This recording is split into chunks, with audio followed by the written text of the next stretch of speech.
Morning. Good morning. Good morning. Ifo Rav.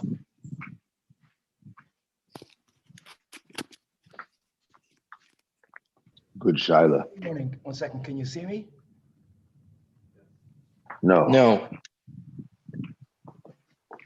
You can't see me. They can't see me. I'm not on the Zoom. I can see you, Rabbi. See you now, Rabbi. You would? Yes. Okay, Or Hashem. it's working. Yes.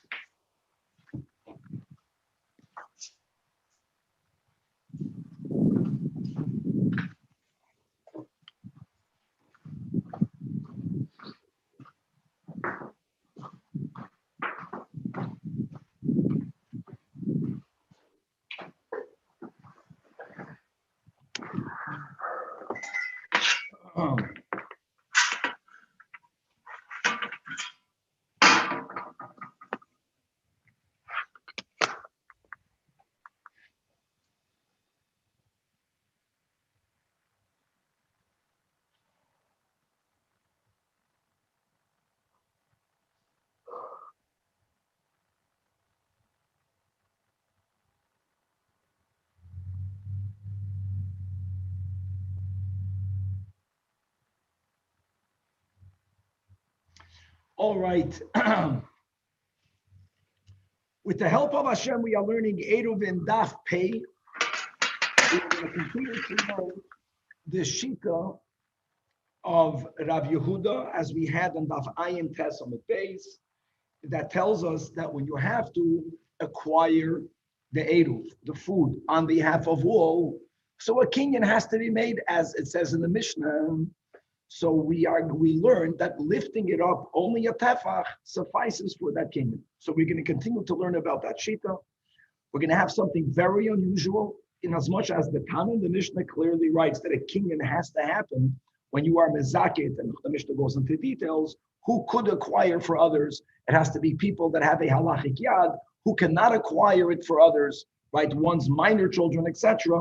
Rav, and according to most, based on his koyach of him, Rav, Tanu, Upalik, Bachlal does not hold that a kinyan has to be made in order for a person who wants to be mezaken the food on behalf of all. He can be mezaken it even without a kinyan. We're going to learn inside the place was on top of the Amit to see why Rav has that leniency. We're going to learn a story about a daughter-in-law that went to bathe outside a city, not a mikvah. She went to bathe, and it became dark, and now her mother-in-law made an eruv tchumen on her behalf. We're going to see whether that works or not. We're going to have a concept of ishtoi shel adam me'oreva shaloi midatoi. We're going to limit that rule of ishtoi shel adam can make an eruv even against her husband's will, only when their non-participation will invalidate an eruv. And we already had these stories before that we don't want to be vulnerable and give that much power to one who indeed, theoretically, if one person doesn't join an eruv chatzeres, if only one person does not join the shitut mavois, it ruins it for everyone. So we have to find ways of circumventing that. We're going to learn that even though an asheda, which is a tree that is worshipped as an idol, is asur b'hanam, you could make a lechi and perhaps even a koida from the wood of an asheda. It's asur b'hanam. We'll speak it out when we learn the Gemara. We're going to have the Mishnah about how much food is needed for the contribution of the eruv and of the shituv. We're going to start learning the differences between eruv and shituv. We're going to learn how actually when the more people are joining together in the same eruv or shituv, technically shituv normally joins a lot more people, then less food is needed. In other words, really you need to have the su'udah for food for shtei su'udas, both for the eruv and for the shituv.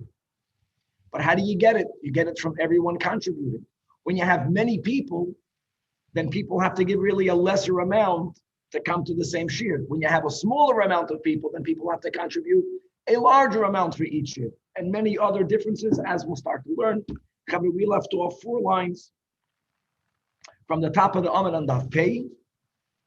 Again, we learned that Rav Yehuda expounded the Mishnah that you only have to lift it 1 tefach. And by the way, we learned the Tosfos, second to last Tosfos on Daf Ayin Tes Amud Beis, that Tosfos Nachal Shitasi. We have that Tosfos also in Kedushin.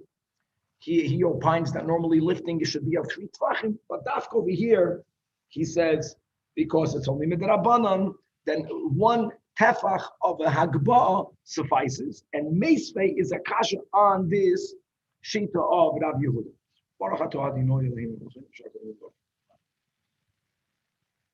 Says the Gemara meisvei. It says in a brayso, Keitzad mishtatfim b'mavi, miviyin chavish shel yayin, or shel shemen, or shel tamarim of dates, or shel gerois dried figs, or v'shel sharmi in a pedis.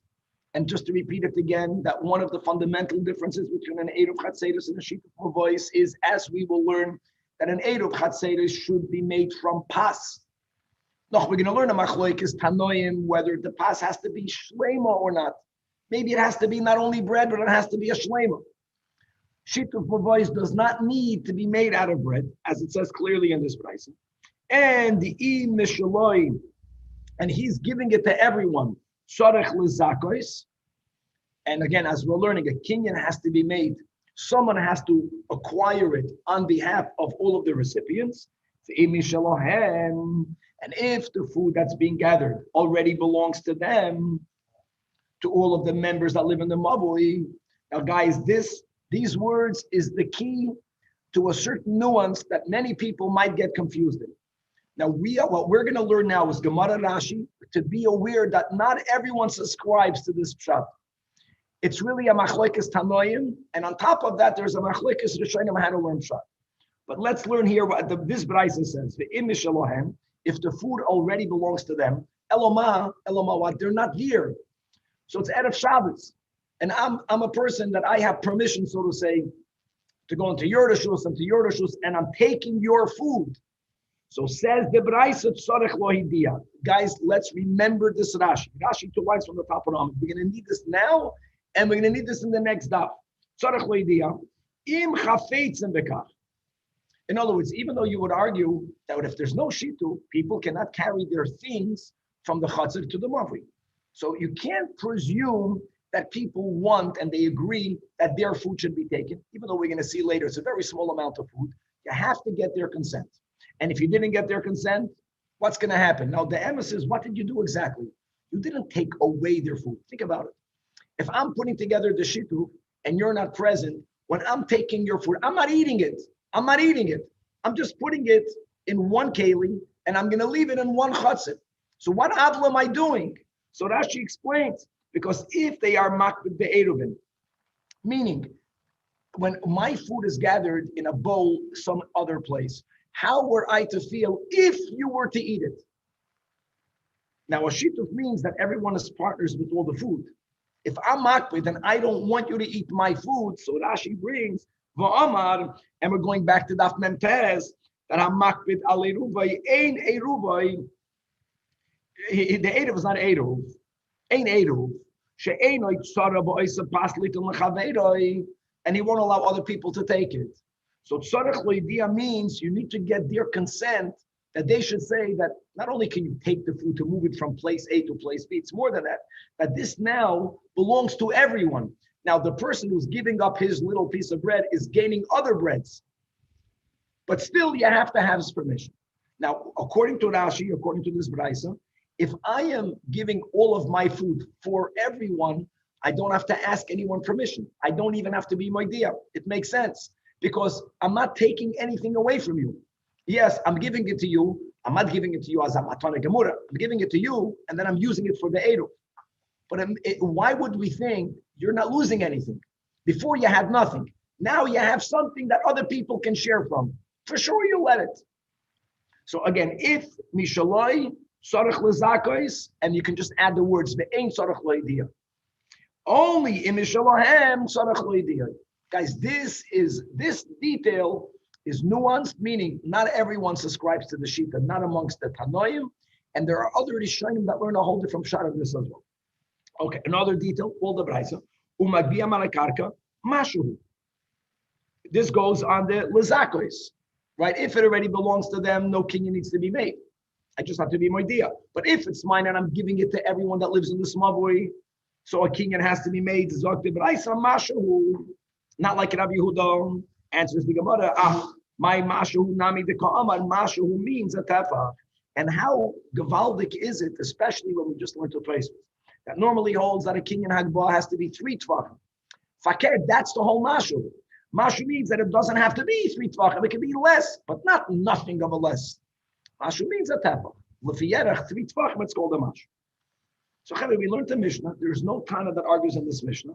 Actually, there's no Tana recorded in a Mishnah that argues that if I am being mezaka my food, either l'bnei mavi, excuse me, or l'bnei chatzin, someone has to be koine it on their behalf. So look inside this. It might be learned. Shitufei muva'is Rav Omar ein tzarech l'zakos. Wow. And as we'll see in the Gemara, this is, and the Gemara doesn't say these words, but we're going to learn Pshat, Rav Tanahu Upalik. Wow. Now, why would he hold such a shita? Look, let's look inside. We're going to go back and forth in Tosfos, the top Tosfos. Rav Amar Ein Tzarech L'Zakos, the Kiven, the Asar Alei. I'm the one giving the food. If you guys don't join in my Eruv, forget about your tzaras. For me, it's not good. I cannot carry if there's no shita for no Eruv. So the mezaka, I really benefit by gifting that food. So Tosfos understands Pshat that when it comes to kinyanim, and this is the big question we learn in the yeshiva, what really makes the kinyan, or what makes the transfer? Is it the physical act, or is it the gemiras das? Elama, without an act, it's not clear that there is a gemiras das, or even more, if I don't do an action, I won't have a gemiras das. The Rambam holds that the heart goes after your behavior. Do it, and then you'll feel it. So normally you have to do a kinyan to have a gemiras das. Here, that Tosfos says, since I lose if there is no shikuf mavais, I want it to happen. So I have to declare, I'm saying this food is for everyone. But you don't need a kinyan. Umaknele. And we're going to go back to Tosfos in a moment. Number one, Shmuel Amar, the way it says in our Mishnah, a kinyan has to be made. That's machlokes number one. That's regarding, I know he says shituf mavais, but here it goes together, shituf or eruv. However, by an eruv etchumen, so here Rav says the opposite. Rav says that tzarech l'zakos. Look inside again. Let's keep on reading in Tosfos, the end of the top line of etchumen. Tzarech l'zakos deloy asar alei. In other words, if I want to place an eid of tchumen for you, every person needs their own eid of tchumen. So I'm your chavir and I care for you, and I'm saying I'm being mezaka my bread for you. So what? If you would not actually acquire it, it would not disallow the eid of tchumen that I'm putting for me to work for me. Every person has their own eid of tchumen. So if I don't lose, if you're not koine it, then it goes according to the normal rules. I can do you a favor, I can gift it to you, but a kinyan has to happen. It's only by shituf mavais that if you don't acquire it, if this doesn't belong b'shutfus to everyone, then it won't even work for me. That's where Rav says the kinyan is not needed. Shmuel the opposite. Shmuel says ein tzarech l'zakos. Now that's the big kasha. Why would Shmuel hold ein tzarech l'zakos? Tosfos gives a couple of reasons, and the nekuda is that when it comes to shituf mavais or to eruv etchumen, you need to have a kinyan. The person has to acquire. And what are they acquiring, my friends? They're not only acquiring the bread. Through the bread, they are acquiring quasi ownership or right of usage in everyone's rishus on Shabbos. For that you need a kinyan. By eid of tchumen, what exactly is the person acquiring? Now I know that in order for the eid of tchumen to work for you, you have to own the bread. Big deal. But you're not acquiring property.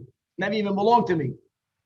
So since there is no real acquisition happening in the world, so Shmuel has a big chiddush that if I'm being mezaka, the food that is being used for your eid of tchumen, I have to say I'm giving it to you. No kinyan is needed. Now Tosfos gives other reasons, but let's leave it at that. Okay. Says the Gemara. Rav says Shmuel says ein tzarech l'zakos. Now, Bishloime Shmuel, before we go into Svaris, but Shmuel is based on Tanoim. Number one, over here by Shituf Mavois, it says that what? In the Mishnah of Ayin Testament base, clearly that Omizakalahem al Yidei B'noi B'tei Hagdoilim, which means that you need to have a kingdom. And V'hacha by Eid of Tchumen. So Rashi says that the Gemara is referring to two daf from now, daf pei base, where the Mishnah says Kei Tzad Mishtatim B'tchumen. And the Mishnah is also referring to a scenario where one person is giving his bread to others and putting it for others. The Mishnah never mentions Mizaken. The fact that the Mishnah mentions here Umizake Lohem, the Mishnah by Eid of Tchumen and Daf Pei Beis doesn't mention such a step. So he is mashma that you don't need to do a kinyan. My Tama is akash on both. I was saying against our Mishnah here and saying against the inference from the Mishnah Daf Pei Beis. So the Gemara, the way we're learning Gemara Rashi, the Gemara does not answer regarding our din.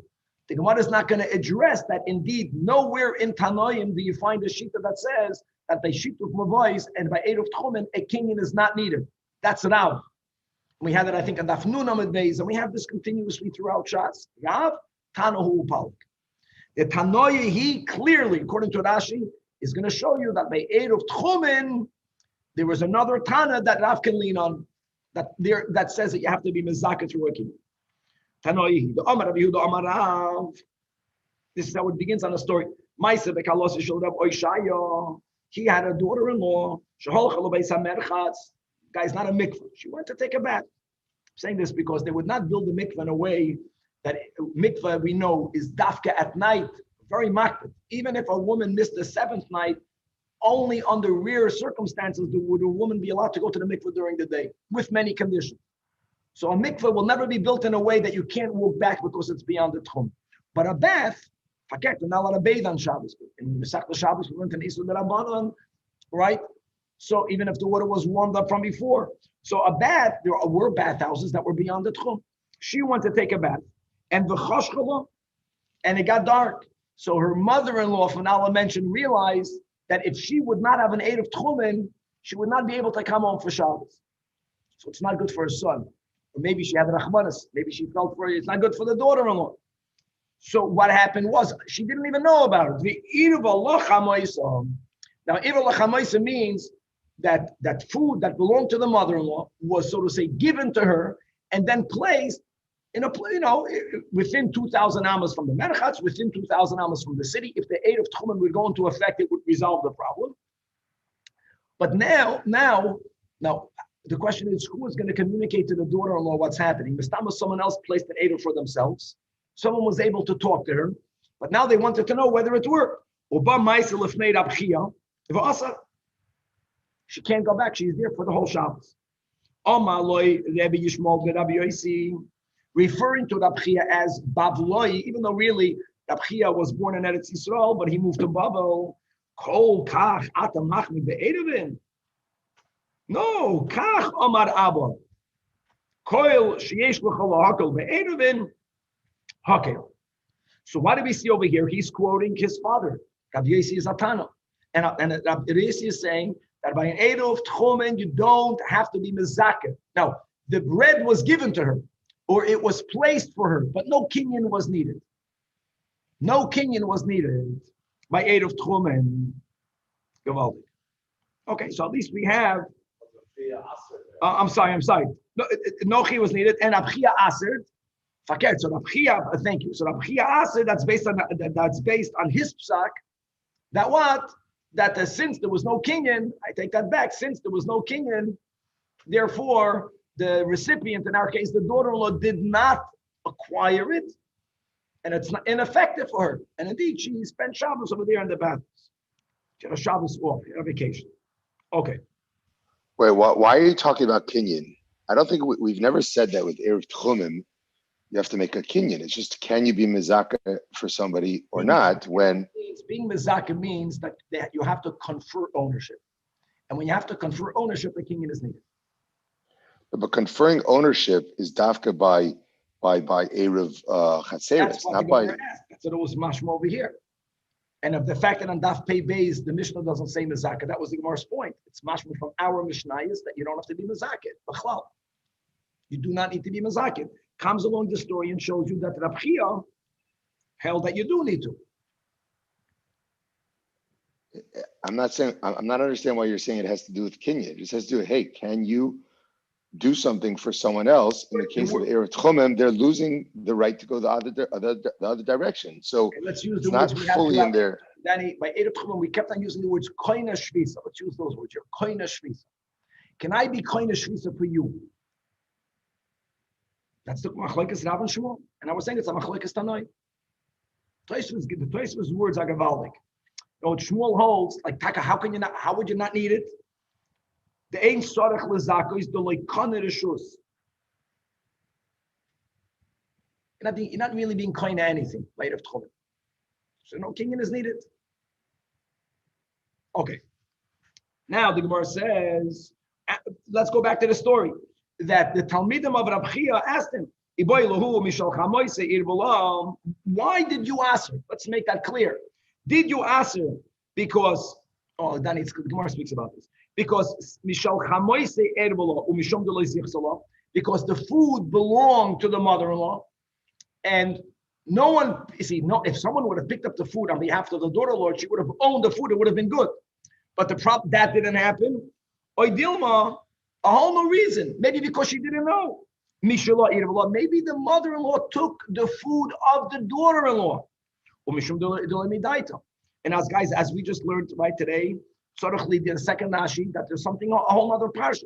Even when I take your food by aid of tchumen, you have to let the person know. So what exactly happened? To bring a raya that it's a machlokes tanoim from that story between Rab Chia, I'm not saying that Rab Chia is a Tana, but he based it on a Tana. And Rab Yosi, how do you know what was the rationale behind the chumrah of Rab Chia? So Amar Lohem, Ahum the Rabbanim, the Rabbi Yaakov Shmei, that Ledidi, Mefashallah, Minei, the Rabbi Yochanan explained it. It was explained to me in the name of Rabbi Yochanan that what happened was Mishal Chamois Ergo. That was exactly the problem. The food did not belong to the daughter-in-law. And the food was not given to the daughter-in-law. Now again, given doesn't mean you have to physically give it. Halachically, you give it by someone else being koined on her. That is what didn't happen, and that's why Rab Chia says it's not good. Amalei Rab Zera Rabbi Yaakov. Which Rabbi Yaakov? The first white line, the son of the daughter of a Yid called Yaakov. The Zayda is not even Reb, but we don't even mention his father. He was unworthy. That what? That kimatzis lahasam. You're going on a trip over there. So Akif v'zil usulama tzur. Please make a detour. You're traveling near the path to Tzur, and please find the great Rabbi Yaakov Bar Eden. Ask of him. And that's what happened. We wanted to clarify what was the problem with that scenario. Second line. Indeed.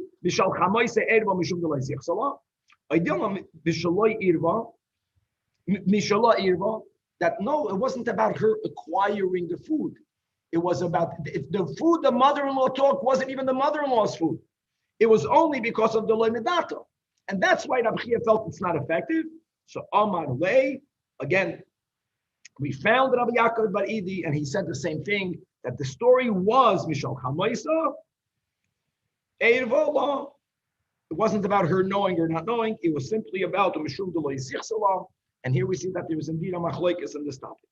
And again, the fact that the Gemara doesn't bring anything regarding Eruv Chatzeder, Shikuk Mavais, because we didn't find anywhere.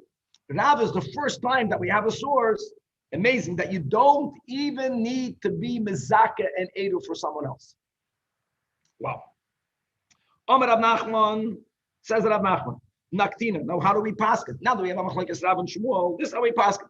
Edu v'edu v'tchumen, the echad edu v'chatzedus, and the echad shetufim muvais. In all of these cases, the food has to belong to the one who's using that for the edu, and therefore, and always tzarich l'zakos. Tzarech liskos means Danny through a kinyan. Okay. Well, we're not passing always like Shmuel. We're passing always l'chumra. We're passing fakert. Rav Nachman is not always passing like Shmuel. That's going to be the whole point in the next line. So wait up. 1 second, Rabbi. Yes. When it says that you need to confer ownership, can I still make the kinyan on behalf of her or on behalf of the others? Or we're saying that the person themselves has to make the kinyan? Who has to make the kinyan here that we're saying?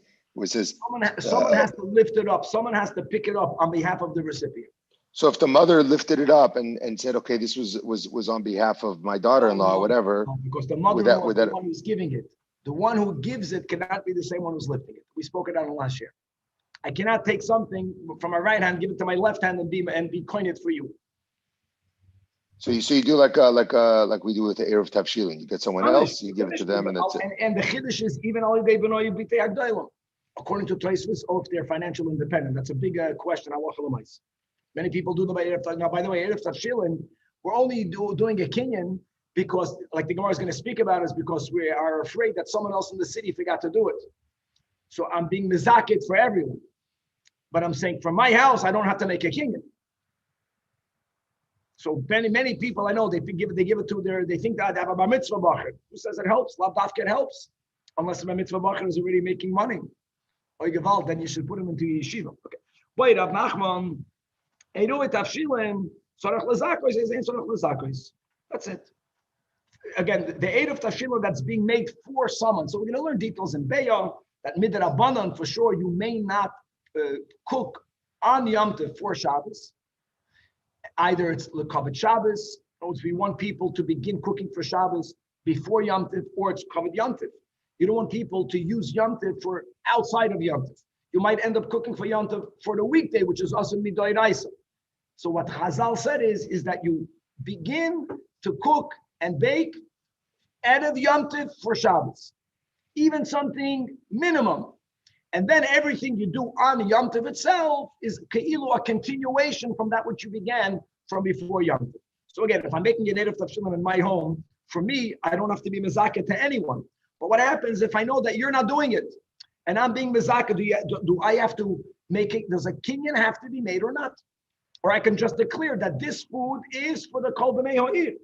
So Amar Rabbi Yosef, wondered on Rav Nachman's bayam.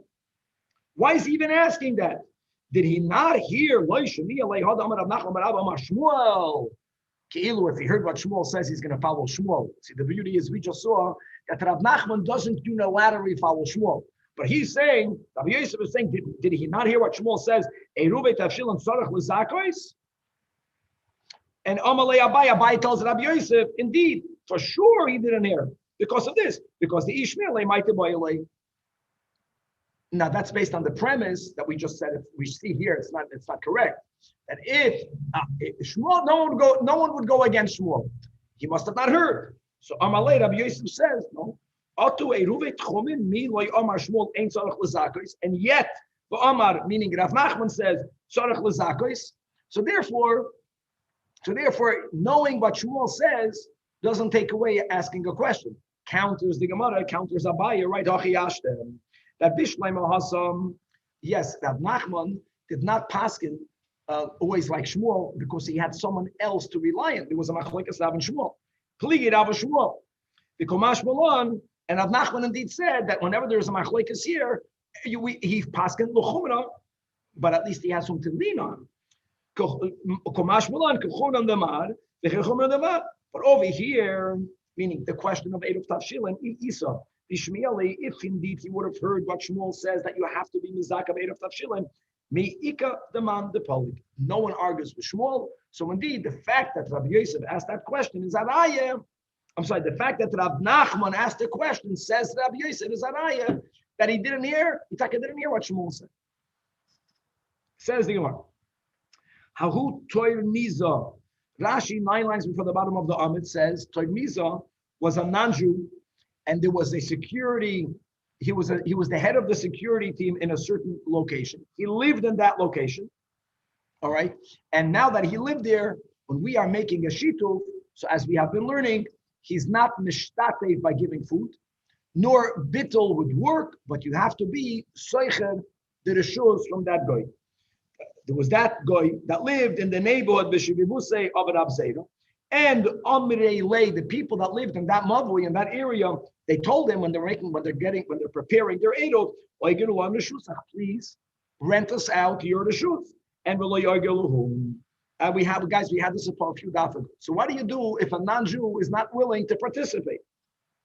So they came to Rav Zayda and they had a solution. Can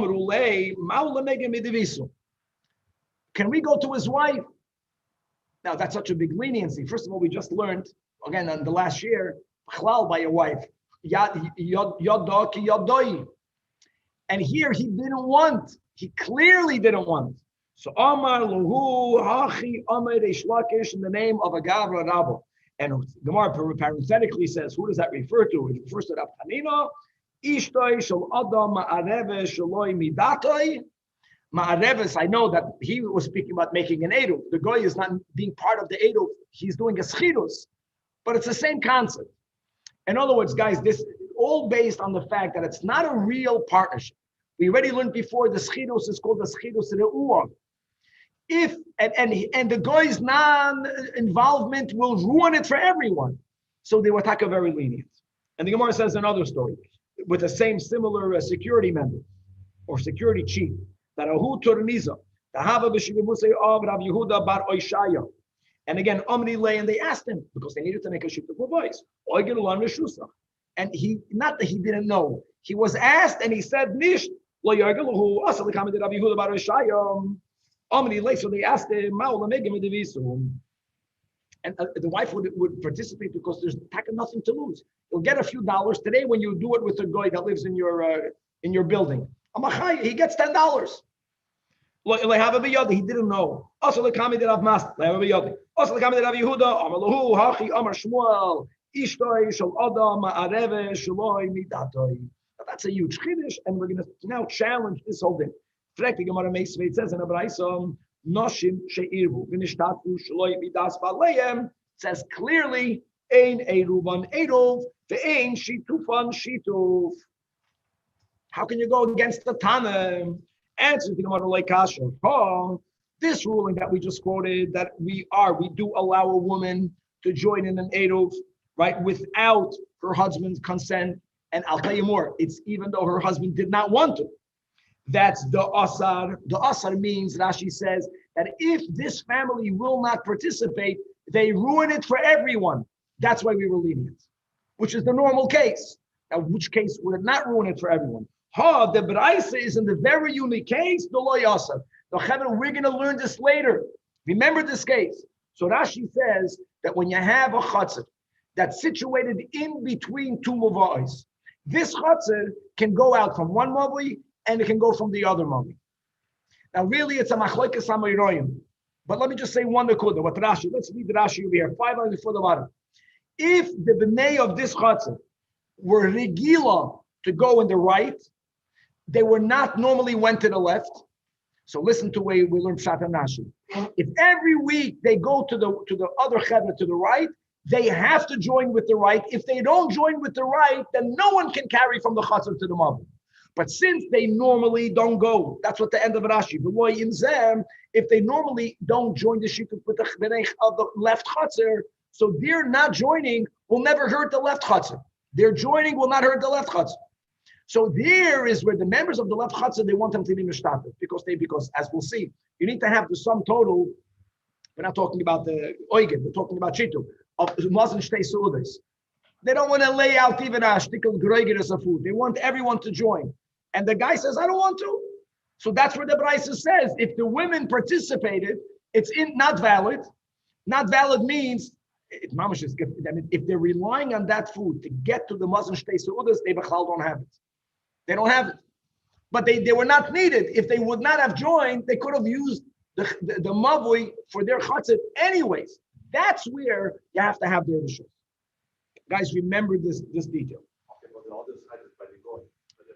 And now we are applying the same thing. Wherever there's a scenario, which is the case of if the goy lives there, then the goy's non-compliance with the oiger, if he doesn't lease out some of his rights into the chatzir, then no one else, then the whole shituf doesn't work. And we're going to follow this leniency. And if we go to his wife, okay. That what? Is this basically called shas adchak? Like shas adchak, you use it? Oh yeah, this is a real shas adchak. Oh yeah.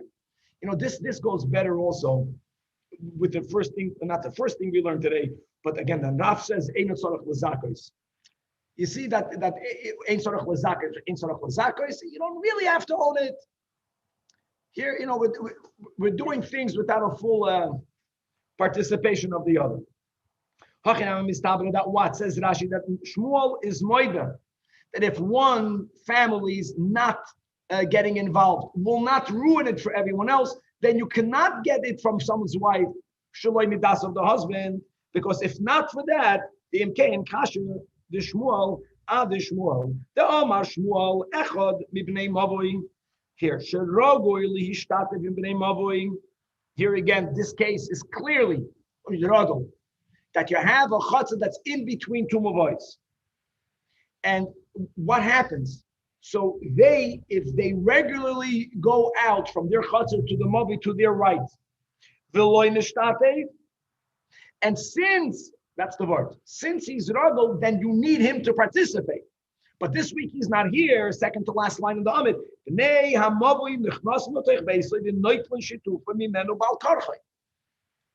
here we're not speaking about giving it to him, they take it from him.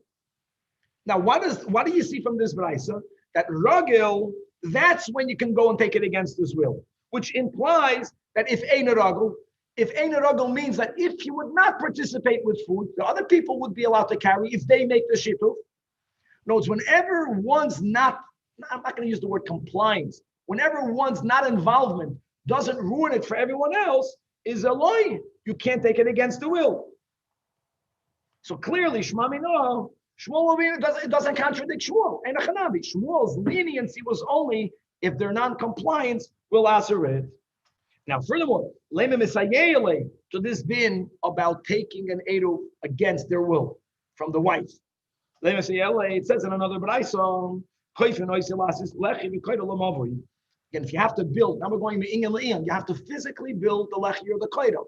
Now, who pays for it? Everyone who's benefiting it. What happens if someone is not willing to get involved? Again, against their will. So you see that when something is needed, then you are allowed to get it against their will. So Rabbi says on Daf Pei Yamid Beis, no, Shani Hassan, it's different. Don't confuse where you don't have physical mechitzas. It's very difficult to understand this, the pashtus, because it's not that the lechi or the koida will bring about some sort of protection. But here it says, look inside the top Rashi. Since there's no mechitzas, umavi migulahu has the ein noyach l'shoimroi. So putting the lechi or the koida benefits the protection of everyone in the mavoi. Protection is different. Safety is different. That's where the Braisa says you could, if not for Shmuel, lav dafka, you can also force it when it's a halachic issue. Now, how can you argue that a lechi or a koida adds to the shmira? I would say it adds to the shmira because what happens is that when you have a mavli that's enema foolish, but it's open to the Reshus Harabim, how do people steal? The Yetzer Hara doesn't come right away steal. First, people begin to enter. And they claim, I didn't even know that I entered. People start getting hamish. And once they lose the respect of the boundary, then one thing leads to, at the end, they'll be ganaven. The ma'ila of koida or lachi is that the people that live in that mavi tell the people, you see this? Beyond this, you can't walk. That's the way I understand it. Or, now this lishna achrina is written, mitzad shani. It's different on the side. These words are mamish nonsensical, as you have here on the Seiras Hashas. Right in the brackets to my right, Sholish Tevis Alolu Mishlule Havana. It doesn't make sense. So just to go on the bottom in the Hagoyis of Maharav and Anshenburg, he brings another gear. So all the way in the bottom, he says the Bezdin Shani. In other words, the Braisa is not speaking about going to one's wife.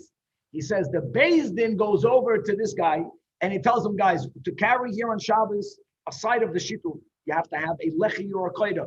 The Beis Din is koifenoise. That's a whole different din. So you can't prove from a case where there is enough for Beis Din to force someone to what Shmuel is saying, that you go to Ishtay Shaladam, that normally Yod Doi, she has no autonomy financially, halachically, and you're taking from her. You can't compare one case to the other. Okay. Now, Rabbi, yes. Can I just jump in for a second? I'm just trying to understand. We were first talking about going to a non-Jew Yes. and getting his wife to Be basically argued. participate Yes. right on his behalf. Yep. Now it sounds like we went to a case of, forget about a non-Jew, about an actual Jew in the case of a shituf muvais or erev chatzeris, where the Jew doesn't want to participate, and they go to the wife, and somehow she can do it. The Gemara is clearly right. Cases, yes. So we're going from non-Jew to Jew, and now we're going to a kaira alechi. Yes. Which I don't even. What's the problem with kaira alechi? You're saying that I need everyone's permission in order to erect the kaira alechi? One second. In a mavoi? If you have a physical lechi, it works. But if we have to build a lechi and there's a bunch of cheapskates that living here in the mavoi and the whole lechi is costing $5 and there's 5 chatzeros, so then one guy is saying every chatzah should give $1. And one chatzah says, I don't need it. I don't need to carry. Koifen. Why? Because it's not just about carrying on Shabbos. It brings about a certain shemitah. And over here, we're only speaking about a halach, whether you can carry from the chatzar to the mavi or ever chatzeres, from the house to the chatzar. So for that, lav dafka, you can be koifen. And you can't say that the shmirah is just protecting the people from violating Shabbos. Isn't that a shmirah? No, don't carry. Guys, we live in places we don't carry. Many people don't carry. Okay, right. Now that we mentioned lechi yakoiram, and I would even argue that I understand the hemshech havadvarim is maybe to challenge the top line in the Gemara. Because the moment we accept that the lechi and the koiram bring about a certain amount of shmirah, then it becomes even harder to understand the latter statement. And maybe that's why the Gemara itself gave a lishna achrina, because it rejected this concept of protection. And itmed abchia bar Ashi Amar that yes, oisin lechi from a ashera. Now, an ashera is asur bahana. We don't view the function of a lechi as a hana'ah. Amazing. Huh? That's the way I understand the hemshech. Maybe that's even backing up why you needed another lishna to faremfer. Just to show how the Bryce is not a proof to Shmuel. If Rav Shimon ben Lakish goes even more, that even a koira can be made from an ashera. Now, why is that called more? Man de ka'amar koira. For sure, he'll hold that a lechi can be made out of an ashera because by a lechi there's less prerequisites as to the size, even though it has to have a height. But at least it doesn't have any type of width. It doesn't have to have any type of depth. It can be the most flimsy of a standing pole. However, the one that says that you can use an ashera for a lechi, lav dafka, they'll agree you can use an ashera for a koira. It's both not viewed as you're being mahaneh from it on the way that we cannot be mahaneh from an avodah zarah, but there's another issue b'chlal. Whenever something has to be burnt, we're going to have this, my friends, in the Sechta Sukkah, and again, shiurim of alulav. So we say that anything that needs to have a minimum shear, we view it as if it's already burned. So it's lacking in the shear. Why? We view it as if it's already pulverized, as if it's already completely fabren, and it's lacking in the shear. Now, Places points out a kasha. A lechi also needs a shear. A lechi doesn't have to have a width to hold a half a brick, right? But a lechi has to have a height. So look inside the second place. And also even roichav, at least mashu, miyu, the gam roichav mashu miyu boye.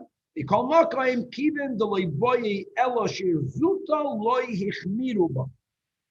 Interesting, because don't forget that kitusei michta shiure is in itself a chumradik way of looking at things. So something that has less required shear, not no required shear. Remember the stoices. Here in Nishkafela, staka michtas causes dummy halachically, but you can't say that the lechi is not a lechi. Okay, let's go on. Now, nismayit the Mishnah, nismayit ha'oichel. The Mishnah didn't say how much we need yet. But now, let's go, we already mentioned it ourselves. You need to have a total of mazon for 2 seudas. What happens, this is important, this nuance for it to work, l'kula alma. If even before the first Shabbos, someone went and nashed on that food, and now it's nismayet, so the din is moisev, it has to be added. We don't say since when the oilam gathered that food and they are making a partnership, you had the minimum share. It has to have the minimum share at least when the first Shabbos goes in. We're going to see if when the first Shabbos came in, there was the minimum share, and you want to rely on this for the subsequent Shabbos sois, you don't have to add. But let's go like this. Now, now, guys, we learned Rashi on Amud Aleph today. We're going to teach the Mishnah the way we learned Rashi. Umezake means when you have to be moiser. So there's two options. Who exactly is being moiser? Either I am being moiser it for everyone, but everyone has to own it. Rav Tanu Palik, we're not going with Rav, we're going with the other Mishnah. So umezake, ve'ein sarach lo hidiyai, because if I'm giving it to you, yes, we learned inside Rashi on the Pei Amud Aleph, hamakbid al eruvei einoi eruv. That's only if you're giving the food. But if I'm giving it to you, what do you mean you're makbid? You didn't go out of pocket at all. Even though I'm giving it to you, it can be used. However, if okay, the ein sarach lo hidiyai, very good. In other words, I think in the first place, not everyone is given equal parts in the able. If someone gives a little bit more, a little bit less, no problem. No, we're going to get to that soon. Everyone is giving the same amount. Everyone is giving the same. If everyone gives, it's good. It doesn't matter if everyone gives a different amount. Correct. Now, I want to go more than that. What happens if the moisiv umezake the ein sarach lo hidiyai? We're going to learn another nuance. The way there's different ways of learning the Mishnah. Even if I'm not being mezake, the Gemara is going to say, I'm taking your food. When I take your food, normally I have to be moidia. Here I don't have to be moidia. Why? Because since you already gave your food before, you were megalodas that it's so important for you, the shitu, that you're giving food. Now the food is lacking. The herst, Shlomi, this is important. So the ein tzarich lo hidiyah, look inside the Rashi. Shaharei kulam nisratzu batchila. If these words would only go on the case of umezake, then the Mishnah wouldn't even have to say the ein tzarich lo hidiyah. Because when I'm mezakar for you, I don't have to let anyone. It's a zchus l'adam shlei b'fana. I can be mezakar, and even if I'm going to take your food, I don't have to be mediyah. But if nitoisfu aleihem, what happened was over here that we had very few people. You don't always need mazan shtei seudos. If you have less people, as long as everyone gives a gregerous amount, that's an eruv. So we had enough food for the local current people that are living here. Vayakam, Naya Yid is going to come in here. A new guy moved in. So now we need to add to the eruv. So nitoisfu aleihem, more residents moved in here, which means now the shitu food is not sufficient. So either moisiv umezake, if I'm going to give it for the new residents, I don't have to notify them. However, if I want to take the food from them, v'tzarech lo hidiyah. That's the way we learn. Look inside the Rashi. Look inside v'tzarech lo hidiyah lidiyoidim shenetoisvu imdatan be'eruv. If I'm taking the food from the new ones, we're learning Gemara Mishnah Rashi, and Rashi adds, hold on. If again Rashi holds that if I'm mezakah for you, I never have to notify you. That's look inside the Rashi. If you have this, you're not going to get into trouble the next stuff. So we're going to go with now, guys. This in itself is subject to a machloikes tanoim, but at least our Mishnah is the brayso that we learned today on Daf Pei, and our Mishnah has this opinion. If I'm a zakah, I don't have to be moidia. If I'm a zakah, it makes sense because even though there's a rule that hamakbid al eruvei ein eruv. Why would you be makbid? You didn't really give your food. I gave it to you as a gift, and now I'm using it. But if I'm taking your food, so if you already gave food in the past, which is the first case in the Mishnah, so then I don't even have to be moidia you. Now new people came, I can either be mezakah for them, or that's what Rashi says, even though there's a vav. Or if I'm taking the food, Misha Lahem, says Rashi, then tzarech lo hidiyah. That's it. This is gold. Without this, people get confused. Now the Mishnah says, "Kama hu shiuram." How much does each one have to give? So there's an irony over here. This man shehem merubin. When you have merubin, the Gemara is going to say 18 people or more. Then the sum total only has to be mazon shtei seudas likulam.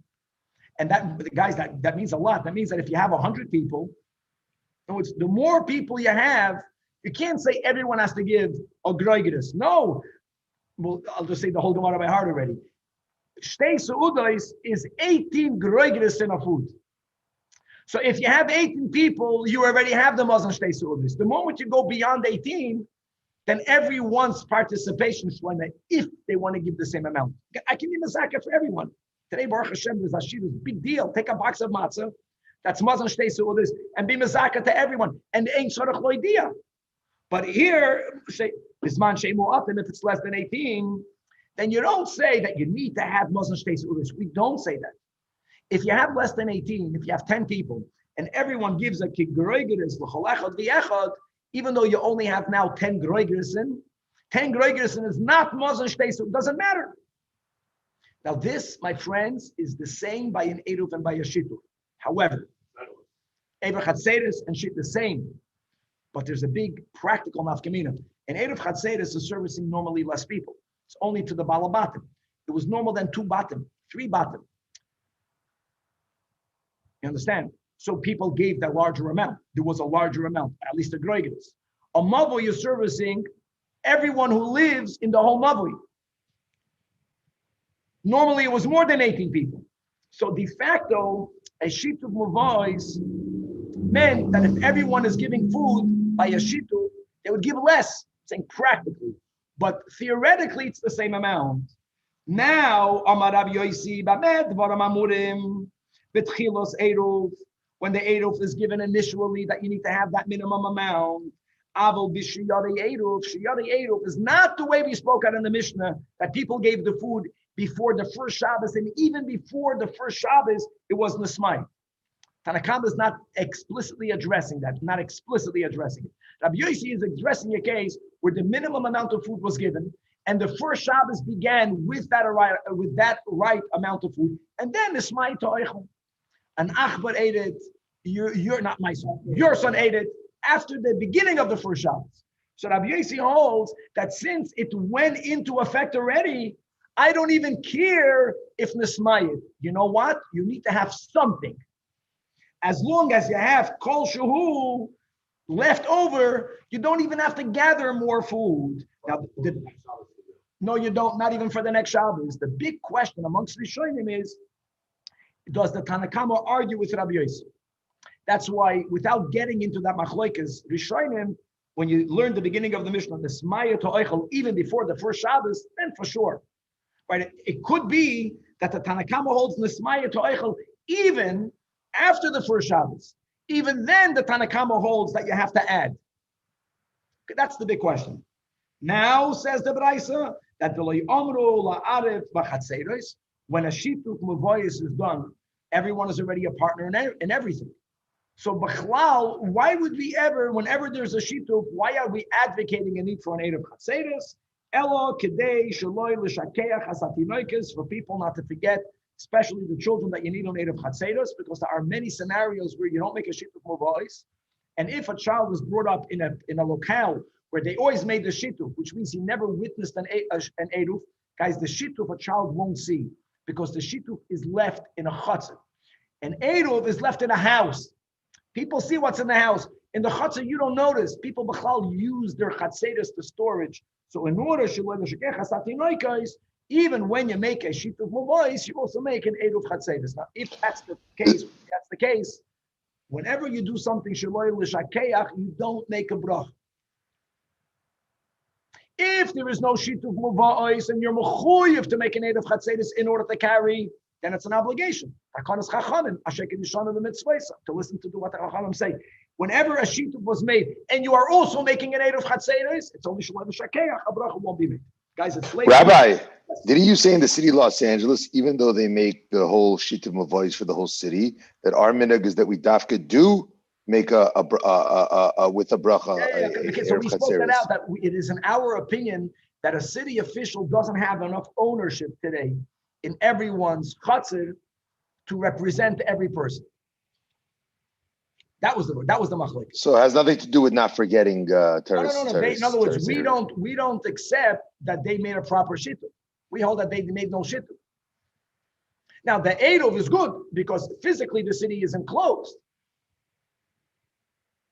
But in order for you to carry inside your home, you got to make. Now but based on that, if you didn't make your own, then you wouldn't be able to rely on the city. Whereas according to I'll take that back. We hold that the city representative has enough ownership in the common area, but not in your home. I think that's the question. No, it's a sheet of mavois in the times of the Mishnah was made by every balabayas giving food. It's mamish, so they gave food for the shituf, and then they gave food for the eruv chatzeres. There, the eruv chatzeres is shual l'shakech hasatinoikis. The question is, here when you make a shituf, does the shituf also include the balabatim? What type of ownership does the city have in my home? If he doesn't have enough ownership in my home, then he cannot allow me to carry from my home into my chassid. He cannot make you a partner in my home. Okay, let's go back. Says the Gemara, B'maya skinon, Rashi, we're going to learn the Mishnah, B'maya skinon diktani b'nesmayit ein tzarech lo hidiyoi, which implies, that's the kasha. You know what the Mishnah is saying? That if everyone gave food and not nesmayit, kol lo legamri tzarech lo hidiyoi. And now the question is why? Let's use the same logic. You were megala das that what? That you want to join, you gave food. So why in nesmayit, even kol? Why would I not have the right to take your food even without your knowledge? That's the kasha.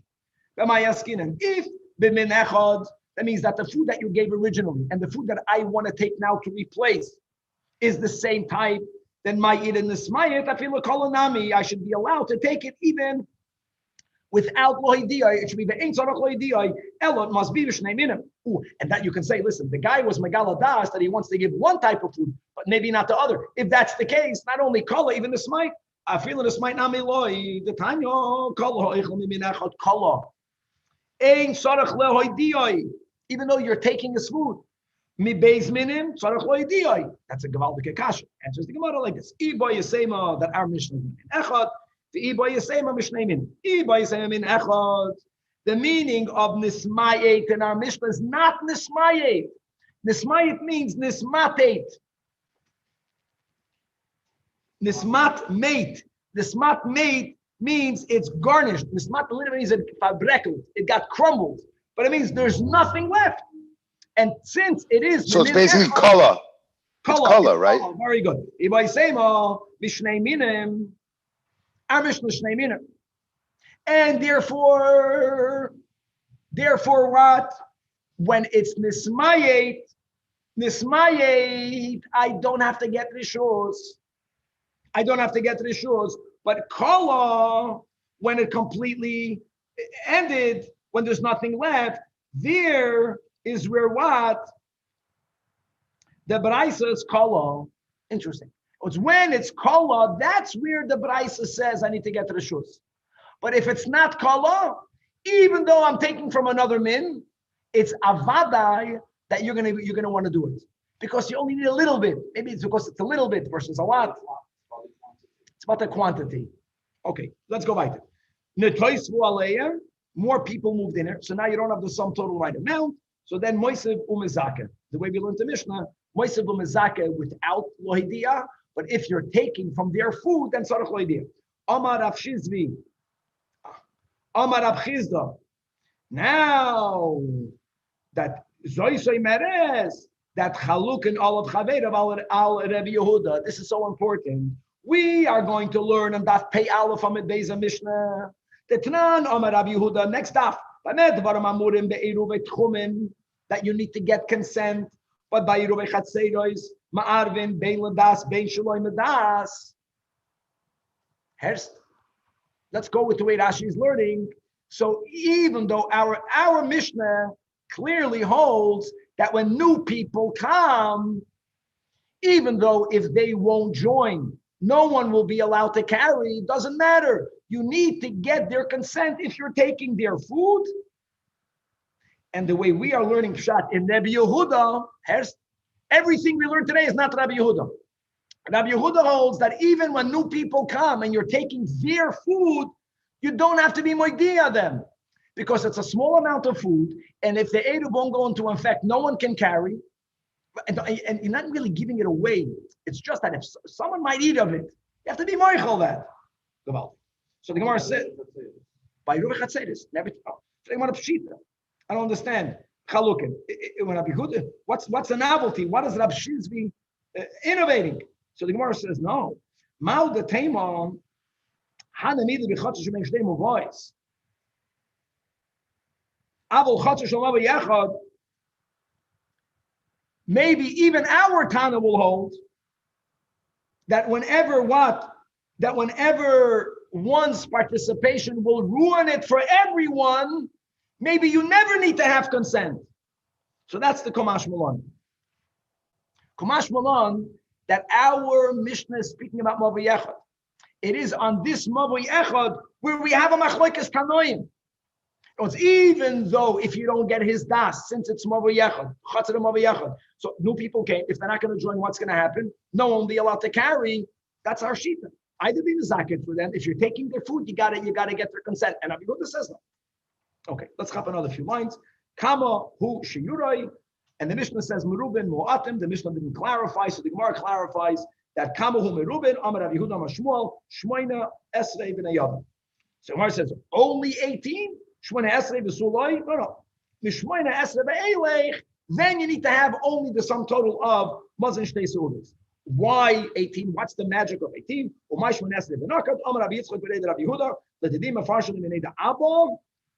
Rabbi Yehuda, that kol she'ilu mechalko lemazon shtei seudis b'neiim. The ein magas groigis chalechem liyachad, that's called merubin. And then takavasagi lemazon shtei seudis. In other words, the vart is that it's not that everyone has to give a groigis no matter what. No. And it's also not that you need to have Muslim shtei seudis. It's amazing. Because when you have fewer people, the Mishnah says you have to give groigis muatim. And if there's only 10 people, then your taka won't even have Muslim shtei seudis. So it's either groigis. The moment if everyone gives a groigis, you hit Muslim shtei seudis, you never need more than that. So then everyone can give even less. And the Eloi, then muatam ninu, and the agav urche komash mulan, that the shtei seudas havyon shmoina esrei groigis. Again, we're lenient on both sides. Either a groigis echolachad v'yachad, even if it doesn't amount to shtei seudas, and if it hits shtei seudas, lesser amount, in order for the sum total to be that, and you don't need more, God willing, to be continued. All right. Wow.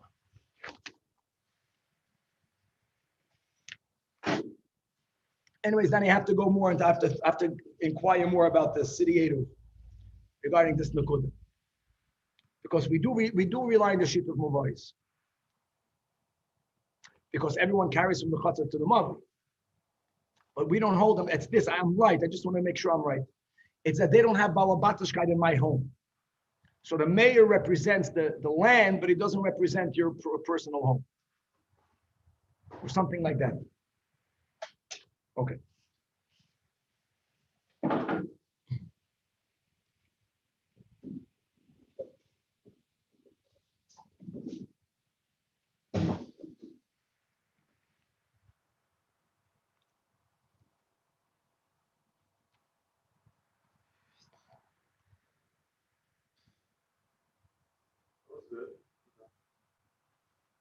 Ich habe gut geschwitzt für das Dach because of this. It's not so posh this.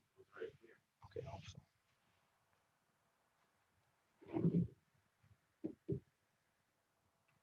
All right, Felach, here we go. With the help of Hashem, we are learning ERUVIN Daf Pei Aleph. We left off on Daf Pei Amid Beis, the bottom of the Amid, by the second Mishnah towards the end.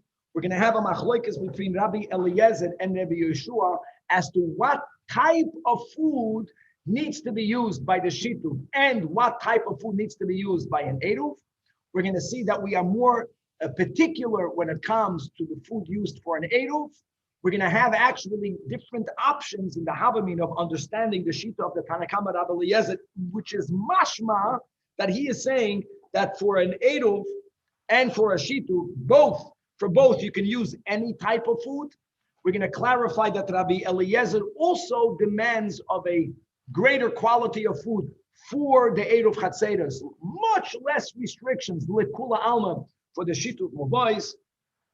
When we speak about bread is needed for an Eruv. We're going to see that Lekula Alma, there'll be Taka Machlekes, whether it has to be a wholesome a challah loaf or a prusa. We're going to define the meaning of unwholesome challah. What happens if a little piece of the challah was removed? This can happen in your home. You have a bilkala and you have a freiliche child, and when you come back from washing, there's a little shtickle missing. What is there a point where we say that's still considered a shleima? We're going to introduce the concept of eva, which is shitas Rabbi Yoshua, that everyone has to give a wholesome loaf of bread. We're going to learn other details regarding bread that's needed for an Eruv Chatzeros. What type of grain does it need to be made out of? Normally, the rule is that halachic grain is only the 5 minute wheat, barley, spelt, oats, and rye. However, we're going to see whether a bread made out of oiris, maybe made out of doichen. We're going to have Daf ERUVIN Payalef will speak about Ezekiel bread, Yecheskel bread. Mamish clear. We're going to have details about it in the Gemara.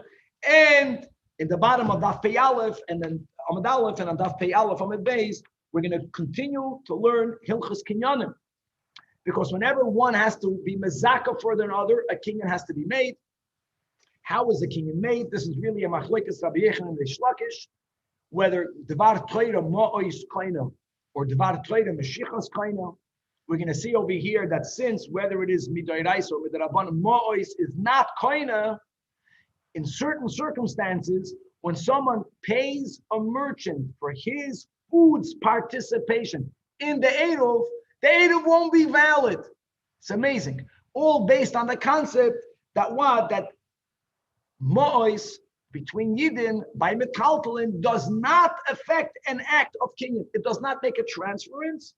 We're going to learn something that we had in Chulin, that there were 4 times in a year that money does complete the transaction. We'll see reasons for that. And if we'll have enough time, we'll get to the bottom of Daf Pei Aleph Amud Beis. We're going to already introduce a Mishnah Daf Tzadik Dalid that speaks about a mavui whose kaira or lechi were removed on Shabbos to find out what status does it have, and a lot more. So let's start Chevra Daf Pei Amud Beis, again at the bottom in the last Mishnah. Now, really, we began the 3rd chapter in this Pedic that primarily was speaking about Eruvei Tchumen. The Mishnah began with the same words, Bakoil Me'orvin, Umishtatzim. Right? That was the beginning of Daf Chavav Amud Beis. Bakoil Me'orvin Umishtatzim. And just if you remember that Rashi and Daf Chavav Amud Beis explained that the Mishnah in the 3rd Pedic is speaking about Eruvei Chatzeros V'Tchumen. Even though that whole Pedic spoke about Tchumen, that's going to clarify the Gemara over here. So here we're clearly speaking about Shituf and Eruv. Says both, for Eruv and Shituf. You can use anything. You know what you cannot use? Chutz min hamayim min hamelech. It doesn't afford nourishment. These are the words of Rabbi Eliezer. And again, as we spoke in the introduction, the Gemara is going to conclude that we didn't read it correctly. The way we're going to read it correctly is Bakoil Ma'arvin. Let me give you the maskana. Bakoil means bread, but it doesn't have to be shleima. Any bread, but it has to be bread. And then umishtatzim from any food chutz min hamayim min hamelech. I know it's not mashma, but that will be the maskana. Again, let's begin with the havamina to chap the flow. It sounds like Rabbi Eliezer Tanach is allowing us to use any food side for the Eruv Chatzeros, side for the Shituf Mobois. It's Rabbi Yoshua that according to our havamina is saying two dinim, according to the havamina. Kikar hu Eruv.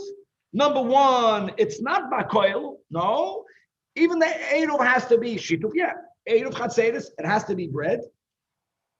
And din number 2, that afilu ma'afei sa'a, even if the quantity is humongous, if it's prusa, if it's a broken piece, if it's a slice, if it's not shleima, oichet ein ma'arvim bo.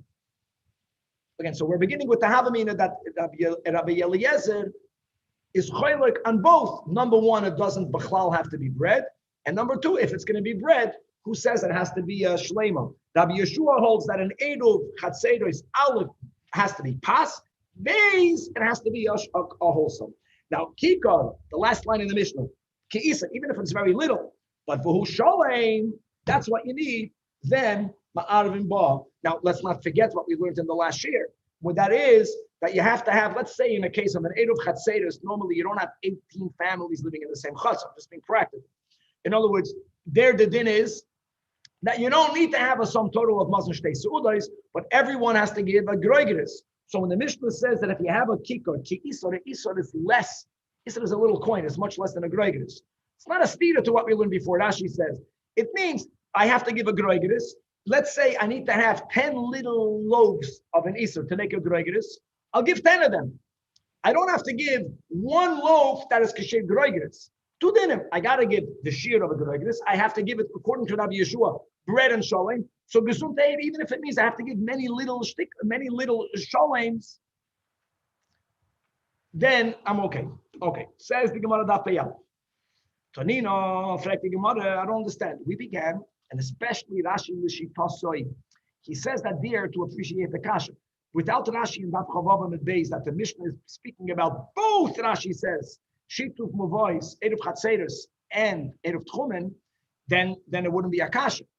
Because if the Pei Gimel, which primarily is only speaking about Eruv Tchumen, has nothing to do with that Mishnah over here. But now that we already mentioned there, also regarding Eruv Chatzeros, as Rashi. So, why is the Mishnah repeating itself? The Mishnah there begins by Koil Ma'arvin, Umishtatim Chutz Menamayim and Amelach. Answers the Gemara Amar Rabba. Rabba says, La'afukim in Rabbi Yeshua. Repeating it is because here we're bringing out the shita that argues, and we want to make it clear that there is a machloikis, and that is the Amar Rabbi Yeshua holds Kikar in Midachin Aloi Kumash Mulan. We repeat it that the Tanakama here, which is Rabbi Eliezer, holds that any food type is good.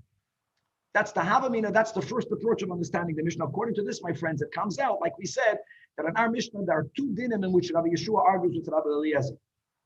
Rabbi Eliezer holds, you don't even need bread. Rabbi Yeshua says you need kikar. Kikar means bread. And then it has to be shalom. That's not the pshat of the Tanakam over here. Eisvei Abayim says in a brayso about koil ma'arvin. Eruv Chatzeros. Listen to these words. Listen to how when you read a brayso, it's going to appear to be mamash astira.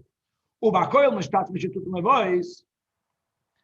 V'lo yomru la'arav bepas elo v'chatzer belvad. How do you learn this brayso? The brayso begins by koil ma'arvin eruv Chatzeros. And one line later, you need to have bread. You know what that shows? You know what this proves?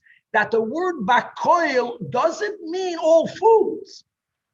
The word bakoil has to be any type of grain. Any type of grain. I don't care, made out of wheat, made out of barley, good. Any type of bread. But the word bakoil doesn't mean all types of foods. And man shamas leido amar pas in midechin aloi. That's Rabbi Yeshua, the way you learn. Nevertheless, you have the word bakoil. So therefore, how could you be medayek from the words of our Mishnah? That Rabbi Eliezer, who says bakoil ma'arvin, hitaka means all foods. No, just like in the Brayso. That goes according to Rabbi Yeshua. Bakoil by Eruv Chatzeros doesn't mean all food types. How do you know this is a pshat over here? So yes, I get the general gist that the Rabbeinu HaKadosh wrote it again to highlight that there is a machloikis. But you cannot be medayik that they're arguing in two dinim. They're only arguing in one din. And indeed, Elo Amar Rabba Baruchana, that it's repeated here, La'afukim in the Rabbi Yeshua. But there's only one machloikis. Rabbi Yeshua adds a detail. Shlema in Prusaloi. Kumash Milan, that what is Shitas Rabbi Eliezer? Bakoil, Bakoil means it doesn't have to be a shalom. It can even be a prusa. Oh. So go back into the Mishnah. So you have to put a comma. Bakoil ma'arvin, any type of bread, comma, and umishtatzin. By mishtatzin, it can be in any food type. Chutz menamayim menamal. Now let's understand. Huh? About my voice, can be prusa because it can be anything. Now the question is by Eruv Chatzeros. Let's understand now. Shittas Rabbi Yeshua. Prusa might come along Amar Rabbi Yosef ben Shol, Amar Rebbe Mishum Eva. Eva means it's going to create a bad feeling, an ill feeling between one neighbor and the other. Mela by Muva'os, there's so many people involved. And again, we spoke on in the last year that even though theoretically it's the same sum total amount, it's the same amount for each one, but it's practically not that way. A mavo, you're servicing normally more than 18 people, which means everyone is giving a much smaller quantity of food. When it's that amount of quantity, people are not makbut. What do you give? But by a chotzer, everyone has to give a groigers. I'm not saying that a groigers is that much, but that's at least a groigers. And if I'm going to bring a prusa, if I'm going to bring a sholim and you're going to bring a prusa, and don't forget another detail, that really we become partners in all of the food. I mean, it becomes all of ours. What? So I have to give something of more value and you give something of lesser value. B'chlal, eruvi chatzeros are meant to promote avas reim, especially in the same chatzah. And in other b'nei mavu, you don't interact that much. It's a different type of relationship. B'nei chatzah, you're becoming you're sharing a yard. And we don't want to do anything that will create Eva. So now the question is, if it's only because of Eva, what happens if everyone gives a prusa? Why do you have to bump everyone's standard up, lower the standard down? What happens if irvu kulam beprusa mahu? So the Gemara says that yet it won't be valid. Rabbi Yeshua stands his ground because he's practical. Sometimes one guy will bring a sholim and one guy won't. So you're back to the Eva. Shema yachzer davar lekulkulei. Interesting logic. You know, the other side would be, listen, if you bring a sholim, no one asked you to bring a sholim. We don't look at it that way. Okay. It sounds like that with the whole Eva thing, that everybody would have to give the same thing. Imagine if you do, I give a cake from Felice and you give one from Schwartz and someone else, you know what I mean? Like, there's Ela Davar Saif. I'm saying like, whatever. It's this idea that it has to be the same. Okay, good points. Amar Rabbi Yechanan or Rabbi Yonason says is great as the Rosh. Ben Shol, nitla himenu kadei chalasa. You got to give a shalom. What happens if someone baked the challah today and they realized after they finished baking the challah, they forgot to separate challah? So we mention this every now and then, that even though ideally you separate challah from when you mix the flour and the water, from when it's a dough, but nothing stops you from separating it even after it's a final product. Actually, when you bake matzah, being that we want to make sure not to get it within the 18 minutes, it's common that challah is separated from matzah after it's baked. What do you have to do? You have to take that whole batch, you have to put it in the same keli. Some people say you can just cover it under the same cover, and you make a bracha and you mafresh challah. That's how it's done today in all matzah bakeries. But in my house, if I bake challah and I forgot to separate the mitzvah of challah, then I can do it after the bread is baked. So what happens that I baked my bread and I took off a piece of challah. Do we say that's not called sholim? Or do we say, it's a little piece missing, halachically, it's all because of Eva, people understand, I took off the challah, it's okay. Similarly, ukedei dimua, look at the chazer these dinim. If truma got mixed in, that's called dimua, with chulin. So the ratio of 100 against 1 or more, biblically, will be mavatal the truma. But, even though a non-kohen can eat it, but since at the end of the day, some of the kohen's possessions fell in over here, what you're supposed to do is take off that amount that fell in and give that to the kohen. It doesn't have a din of truma then. The kohen can be noyeg din chulin, it can be tamei in the kohen, but at least the kohen didn't lose. Same thing. If that happened to my dough and I baked the bread, and now I'm separating, we're speaking about 100ths. It's a little piece to give it to the kohen, so it's not showing. Yet says Rabbi Yechanan or Rabbi Yonason ben Shol, ma'arve boiba, you can use it. In other words, he's being mechadesh that a small piece missing doesn't detract from the wholesomeness of the challah. Check the Gemara. I will learn to the Brisa that it depends. It depends on how much you break off.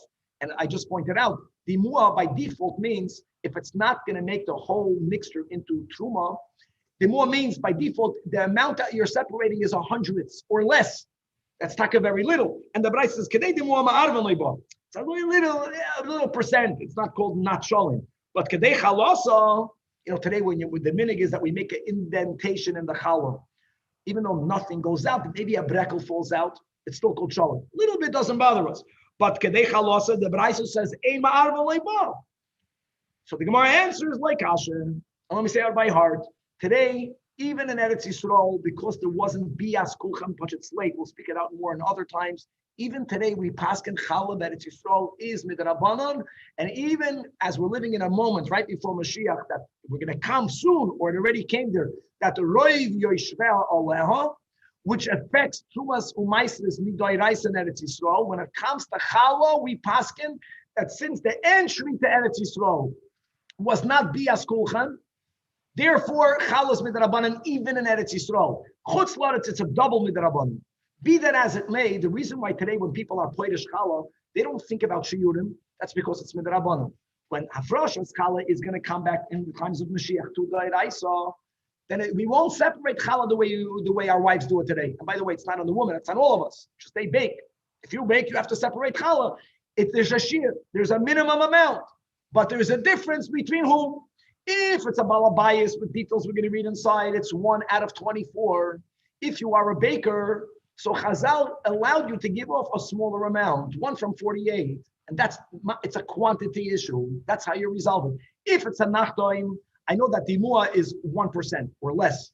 Avada, it's good. Even a nachtoim, it's also good. A little bit. If it's a balabayas, it's already 1 out of 24. Then it's no longer considered a shleim. Ha b'chalas nachtoim, which is 1 from 48, and it's not considered, it does not detract from the completeness of the loaf. Ha, the Braisa that says na ema arben leiba is b'chalas balabayis. Detnan shiur chala echad me'esem ba'arba. When do we have the sheet of 1 out of 24? That's the percentage. Either ha'isa isa la'atzmai, but it doesn't mean la'atzmai. The Mishnah clarifies, if I'm doing a wedding, so I'm making many chalas, it's also called la'atzmai.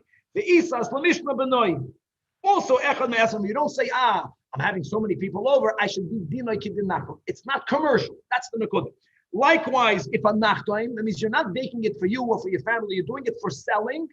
We always had a certain understanding to help people do business. They should have to separate. Now, don't forget that midoi raisa there's no shiur. Almost always there is no shiur. The only shiur we have is by ma'aser. That's where the Torah says 10%.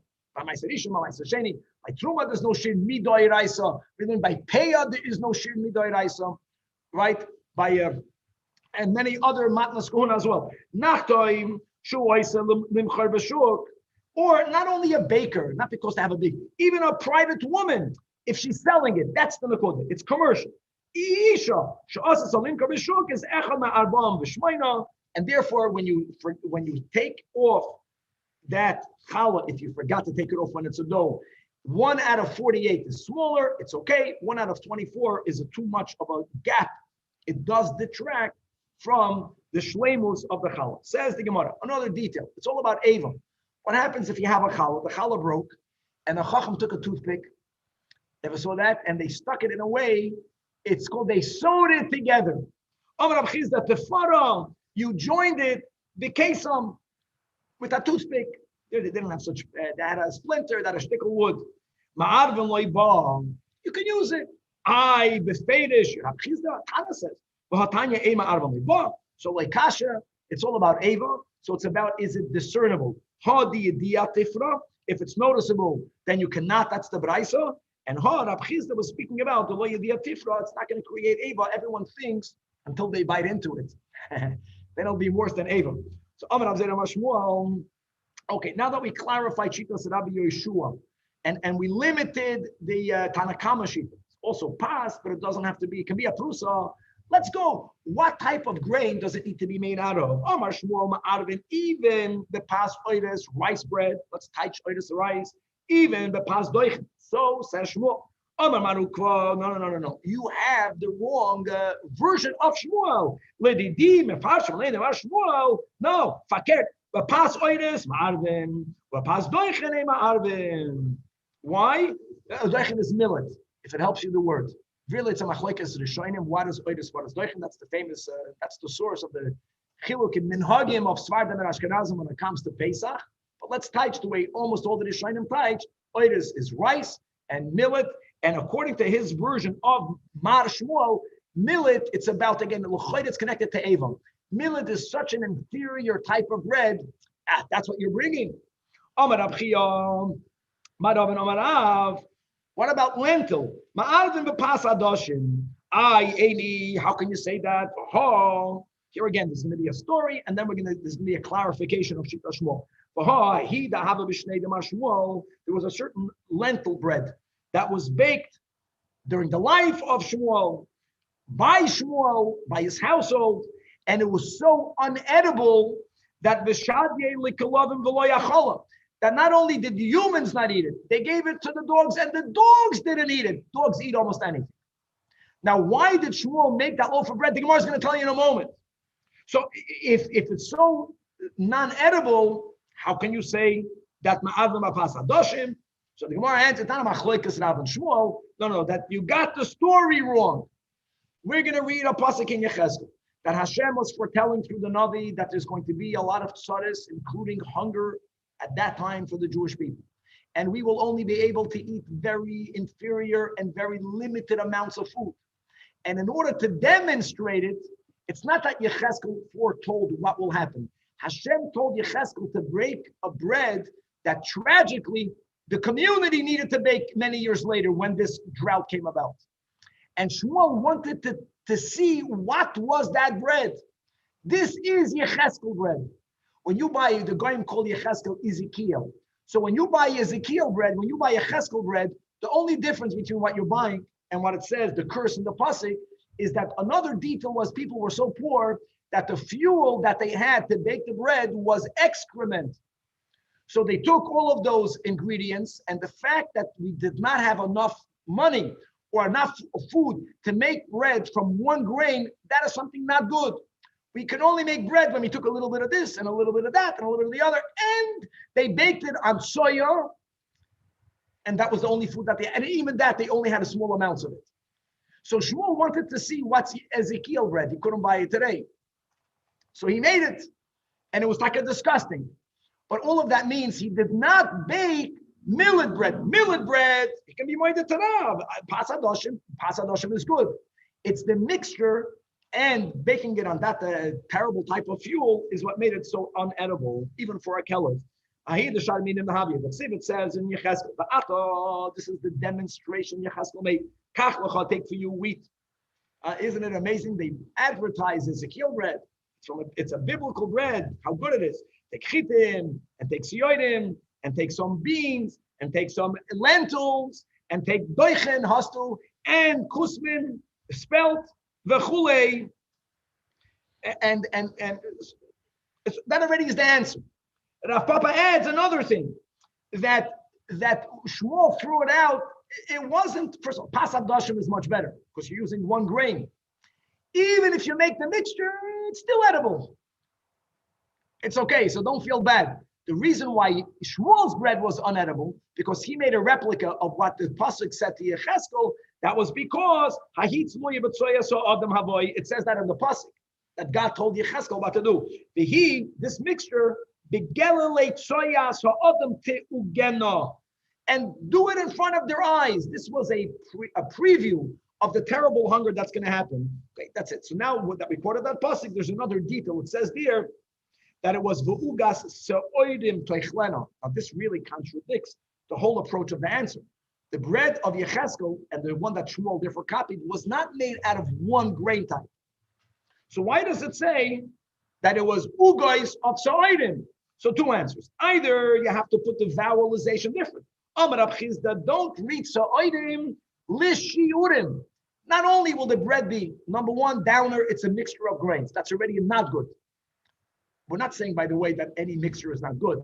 These mixtures is not good. These mixtures is not good. Here's Ezekiel eaters. Number two, it was not inferior because it was baked on soya adam. And then there was another thing that God was telling Yechezkel to tell the Yidden that even that, there'll be limits. It's not that you have something inferior, at least it's plentiful. Like in the food in the yeshiva, it's not the best food in the world, but they serve a lot of it. A lot of oil. No, even that l'shiyurim, the Papa says that it means something else. That arevasa ka'arevas, so I leave the vowels. Marvos, then the look of food is part of the enjoyment of food. It's nice when the bread is round. That's what Rashi says. And when you bake barley bread, for some reason, since barley to begin with is Michael Behema, They understood that then. So they never even made the effort to make it round. Yecheskel's bread and then Shmuel, who copied that, not only did he do a mixture of those grains, soya, so adam, but it didn't even look nice from its form. Bake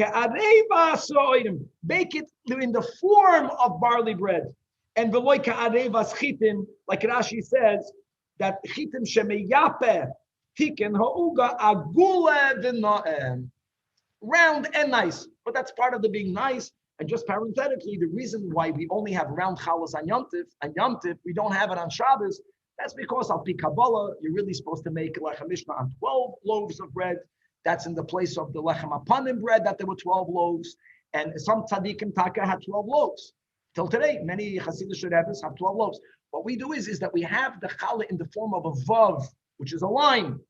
Vav is 6, and its taka is 6 and 6. And many people are knowing at least to braid it, not with the 3 braids, but each one should at least be braided with 6. It's about the lechem apanim for Shabbos, because it was on Shabbos that we changed the lechem apanim 12 loaves of bread. Masha'in kan on Yom Tiv, it's not, even though Yom Tiv sometimes can fall off on Shabbos, but taka on Yom Tiv we have a round loaf of bread. That's the minig Yisrael ad hayom hazeh. Okay, weiter. Now, like we mentioned in the introduction, we're going to go into Hilchas Kinyan. Says the Holy Mishnah, Noisin Adam Ma'al Lechendin, that if a person is giving a sixth of a dinner, you're giving, where you establish that it's not a large amount of participation bread. A person who doesn't have bread, it happens to be, this is important, that one of the members in this chatzit or of this mavoi is a professional merchant. His parnas is to sell bread. So I say, Gavaldik, I don't have bread. I'll buy it from him. Now here, guys, what did we learn last year and prior 2 dafim ago? The bread has to belong to me. Why would the bread belong to me? Now you can be mezakeh to me through someone making a king.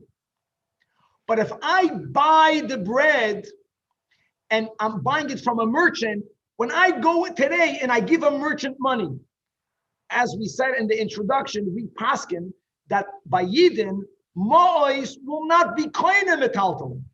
So I will not even own it yet. So that's going to make a problem. Machlek is tanoim, but that might make a problem. So noisen adam ma'al or lenachtoim. The point of both is that they are merchants that sell bread. Kadesh yizake loy eruve, so holds Rabbi Eliezer. Even though normally even Rabbi Eliezer knows that mo'is does not affect the kinyan. Here, the Gemara will explain on Amud Beis that Rabbi Eliezer holds mo'is will affect the kinyan. So what happened? So I own the bread even though I made no kinyan on it. However, the Chachamim say lo yizochu lo mo'isav, and Rashi speaks out explicitly. Even if, look what's happening over here. Let's say there are 10 people that are joining in this shidduch. I'm the only, and there's one gevir. He's going to give it for everyone. I'm saying to myself, you know what? I'll buy. And I went over to the Nachtoim. Let's say the Nachtoim is the one that's giving. And the Nachtoim al yidei benoi hagadol, or the Nachtoim al yidei his neighbor, was mezaki to everyone. If I give money, you know what I'm saying? I don't want to acquire it by you doing me a favor, by you giving it to me. I want to buy it. So I excluded myself from the zikui, even when the zikui was done. What did I do? I gave money. Now, if I took possession, I'm not good. If I took possession, I'm good. But when I only gave the money, since the Chachamim don't hold that we made an exception over here, we hold the rule. The rule is that by metaltal and between 2 Jews, mois does not affect the kinyan. So I don't own it yet. So if I don't own the Eruv, what happens? I did not join the Eruv. If one Jew doesn't join the Eruv, kaput for everyone. Amazing. Dafa pay all of Amud Beis. However, moedim goes on the Chachamim, b'shar kol ha'adam shezochu lo ma'osav. A gewaldige chiddush. When do we say that if I'm giving you money, since mois is not koinois, I don't own it yet? That's only if you are a merchant. What happens if you're not a merchant? You're not a balabas. You know what says in Mishnah? When I give you money, now listen to the words, these are nuances. When I use the words that be ma'arev for me, then Rashi says, no matter what, it's going to work. Because Aitaka didn't mean to make a kinyan. You're being mezaka. I just don't want to get it for free. It's almost like you're doing me a service. I'm paying you for the service. If I'm paying you for the service, the kinyan happens through the mizaka, through the zikui. I'm paying you because I don't want to be a freebie. If you are a merchant, and I didn't use the words ma'arev, that's the Rashi says. I said, I want to be zoich. What I meant is I want to buy it. So if I use the words of be mizaka to me, if I didn't give you money, I didn't even have to say those words. If you did it for me, but if I didn't use the words ma'arev and I gave you money, so I guess if you are a merchant, I'm out, according to the Chachamim.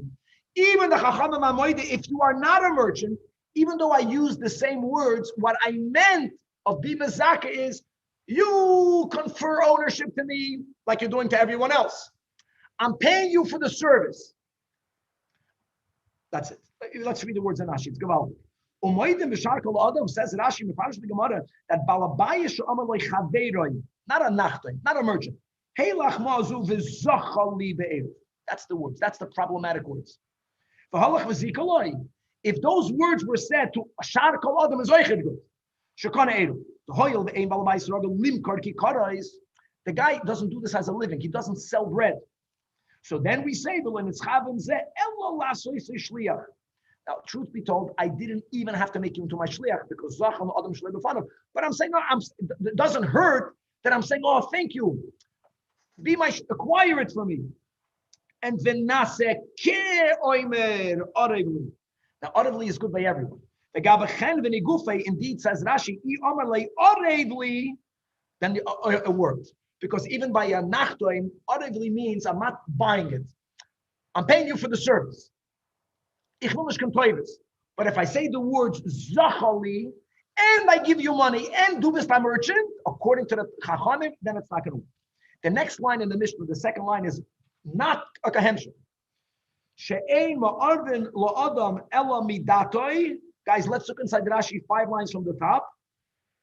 Hilkach gabechenveni ki amarle zechili, not audibly, zachali, loin is chaven ela liknoi semenu, v'loi samach olav sheyasa shluchai.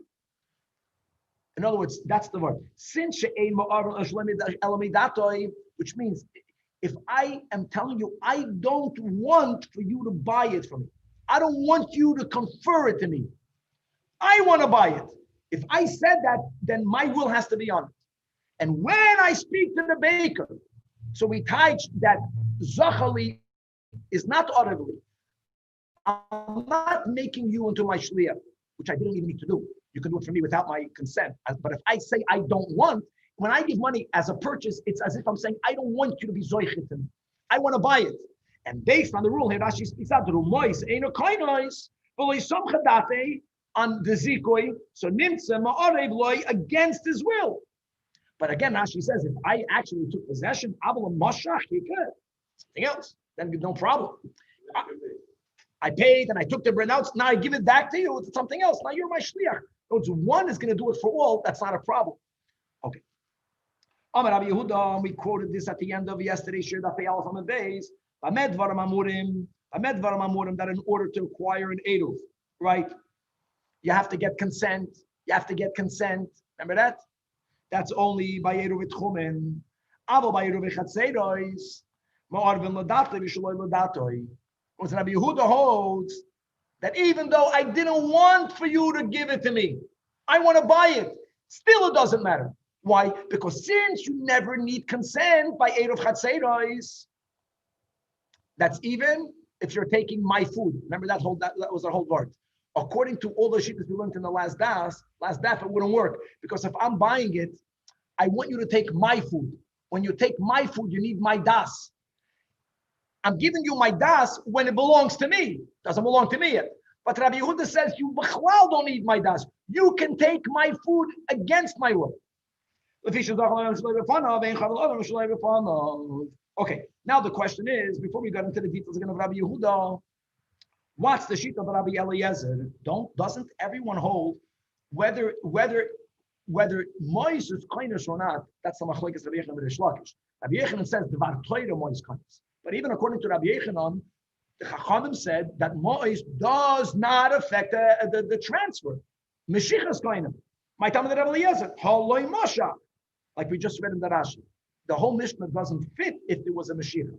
Amar Rav Nachman, Amar Rabba Barabohu, that Asoi Rabbi Eliezer, just like the din is Kedalit Trokim Bashana. Now we have to learn a shtickle hemshich over here in the Sechtas Chulin.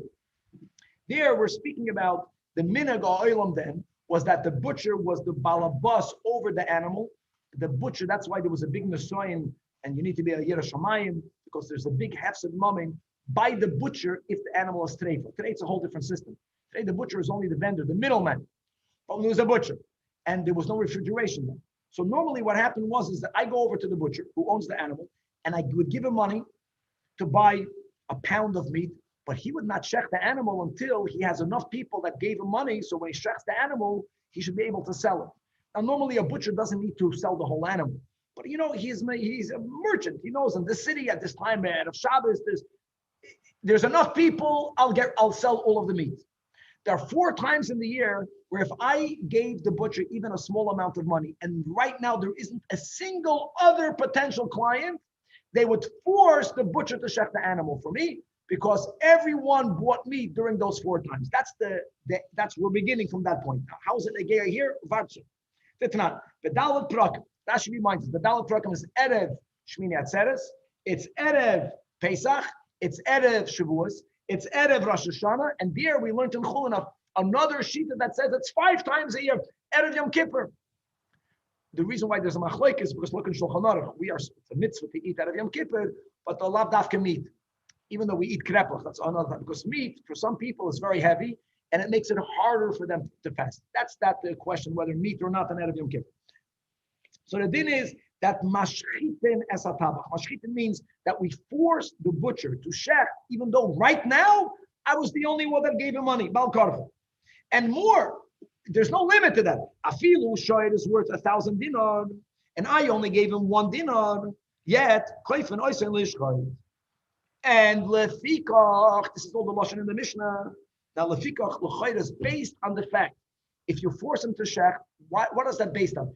If I the lekech don't own anything, how can you force him to shech? It must be because that's going to be the latter understanding. Because when I gave a dinner, since midoiraisa mo'is is koinois, in these 4 times a year or 5 times a year, the chachamim allowed the din Torah to stand. Here mo'is is koinois, because they go back to how it was midin Torah. Chachamim can do that. So if I own it, then you have to shech it for me. But if I own it, there's a downside. What happens if the animal dies? Lefikach, it mace. If I don't own the animal yet, if you owe me, you owe it to me, but it's not mine, then if it died, the lekech will gain. None of my business if your store burned down. You owe me something. But if the lekech already owns a chelik in the animal, so then if the animal dies, who loses? The lekech loses. The butcher tells him, okay, take your dinner's worth of the nevela. It was yours. If you're forcing me, it means it's yours. If it's yours, at least there's a downside. Says the Gemara, and there's 2 approaches. Now, the answer of our Rabbi Eliezer is from the second one. But this is just a chazon of Chulin. So Amar Avuna, that the whole Mishnah there is only b'shemash. That's the first approach. That's not negaya to our sugya. If the lekech did mashicha, so why does it say in the Mishnah there that b'shari mois hashana eno kain? You don't force the butcher to shech. And in meis l'moicher, why? Hamay homasha. So based on that, we refuted the first approach. And Amar Rav Shmuel Bar Yitzchak, you're right. Lo'olam b'shuloy masha. Okay. And the way Tosfos explains that we did not really refute, we're just interpreting what he meant by masha. Ke'ilu masha.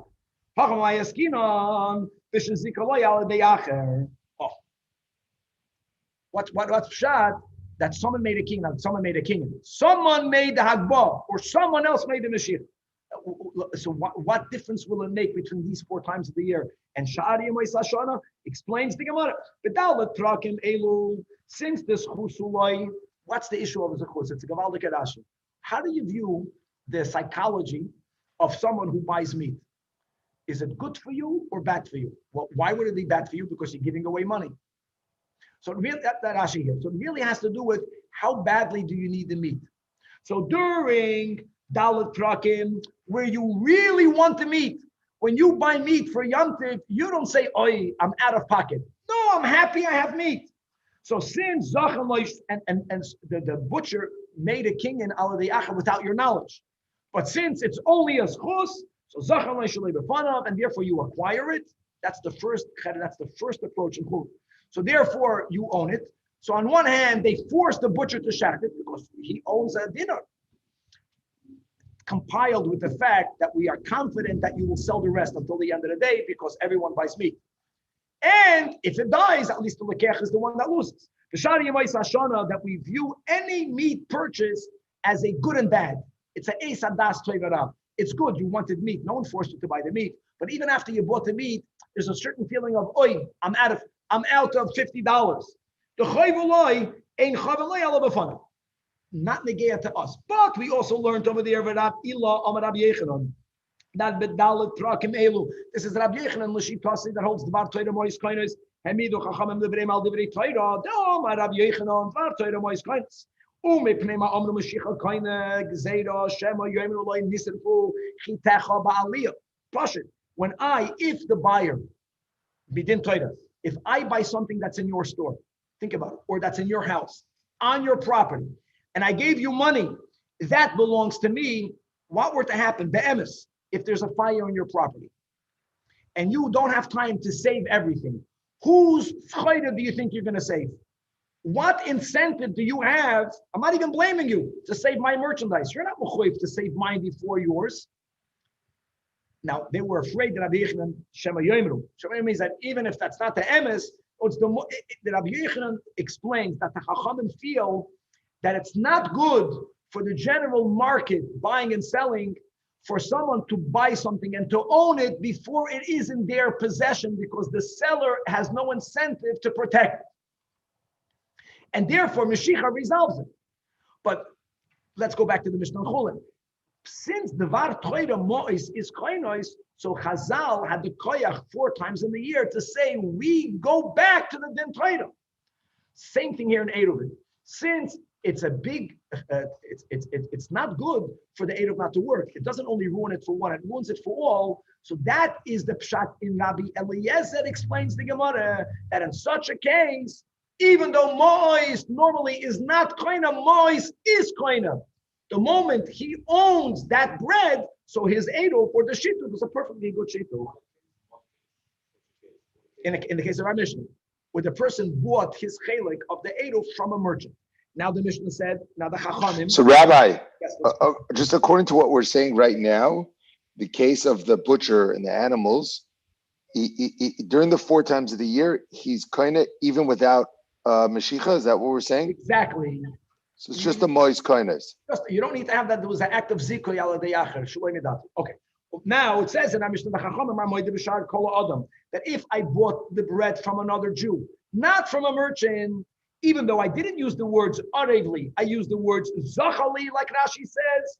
Nevertheless, we understand him not buying the bread. No, he is paying him for the service. But that Jew, the owner of the bread, who's doing a mizakeh, is doing it for everyone. Man shar kol adam amara balabayis. Balabayis, it just means a non-merchant. Chen amar Shmuel balabayis. The Amar Shmuel loishanu ala nachtoim, which is someone who's normal, habituated in selling. That's why we understand that he basically is saying it's not. I don't want you to give it to me. I want to buy it.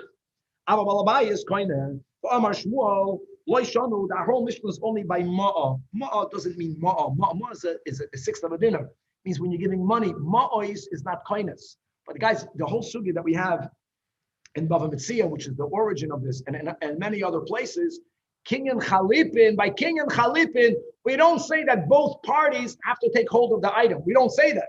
But Avol Keli, if you're a nachtoim, I'm giving you my cup for you to the chalipin, give me the bread. Then yes, king and chalipin allows the recipient, in our case the koina, to acquire it even before Mashiach.